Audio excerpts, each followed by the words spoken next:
Hello po sa inyong lahat mga ka-crypto. Ako po si Pinoy Crypto Trader at sa video na ito ay atin pong pag-uusapan ang aking technical analysis dito po kay GRT ngayon pong April 27 taong 2024. At ang atin pong nakikita rito ay ang daily chart time frame ni GRT kung saan ang kanyang mga previous candlesticks ay patuloy pong naglalaro dito sa loob ng isang symmetrical triangle pattern kung saan ay ipapakita ko po mamaya.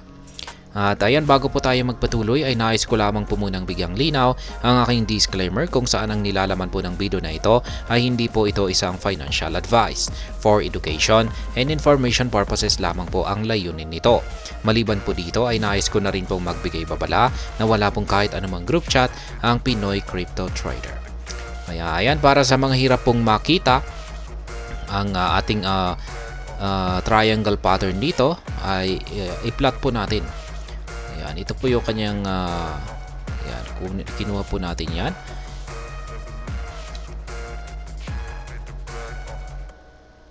Kaya yan po ang ating triangle pattern dito.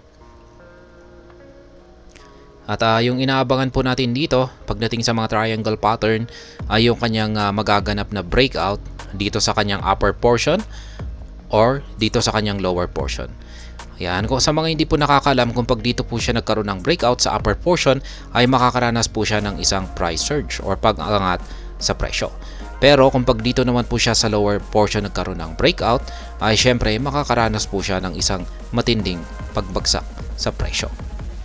Yan, pero mukhang ngayon yung nakikita ko po rito ay mukhang magpapatuloy po siya sa kanyang paglalaro dito sa loob ng triangle pattern na ito sa mga susunod na araw. Sa tingin ko ay aabot po siya rito hanggang sa pinakadulo ng ating triangle pattern na ito, saka po siya magkakaroon ng breakout.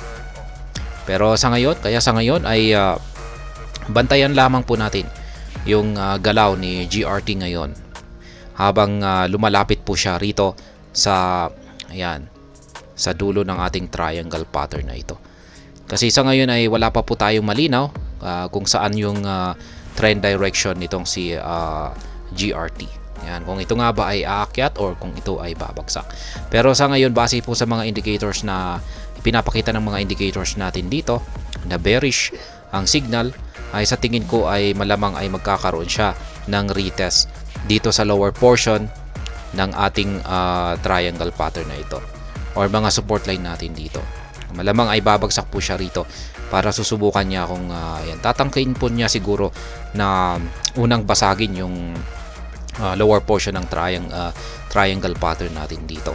At kung pag nagtagumpay po siya ay asahan po natin na babagsak pa ang market price nitong si GRT sa mas mababang presyo. Pero kung ang nangyari po rito ay bumagsak po siya rito, ayan, at nagkaroon siya ng rejection dito sa lower portion ng ating triangle pattern at ito naman po ay aangat. Susubukan naman po niyang basagin yung upper portion kung di po niya talaga kaya na basagin yung lower portion. At kung pag nagtagumpay naman po ito ay dito na po siya makakaranas ng price surge at ito po ay tataas or aangat ang kanyang presyo. Yung pinaka price target naman po natin dito ay yung ito 0.4554. Yan po yung pinaka price target po natin dito. Kung sakaling nagkaroon siya ng breakout, ayan, at umangat po siya, ay ito po talaga yung pinaka price target natin dito. Yung 0.5192 ay medyo alanganin po tayo dito. At masasabi kong magagawa lamang po niya itong patamaan or akyatin kung malakas talaga yung bullish momentum natin. Kaya malalaman lamang po natin yan kung itong si GRT ay nagpapatuloy na sa kanyang pag-akyat. Malalaman dyan po natin kung meron ba itong sapat na momentum para akyatin ang 0.5192 or kung aabot lamang siya hanggang dito sa 0.4554. Pero sa ngayon ay itong 0.4554 ay ito po yung nakikita kong pinaka price target para kay GRT. At ayan po ang aking naging technical analysis update dito po kay GRT. At hanggang dito na lamang po tayo sa video na ito mga ka-crypto. Sana po ay inyong nagustuhan ang aking paliwanag sa video na ito. Kung inyo po itong nagustuhan ay pakiclick lamang po ang like button nito. Para naman po sa mga bago lamang dito, kayo po ay aking inaanyayahan para mag-subscribe. Pakiclick na rin po ang bell icon nito dahil ito po ang siya magsisilbing notification nito sa mga bago kong videos na akin pong ina-upload sa aking YouTube channel na ito. Marami pong salamat sa panonood, ingat po tayo lagi at God bless po sa ating lahat.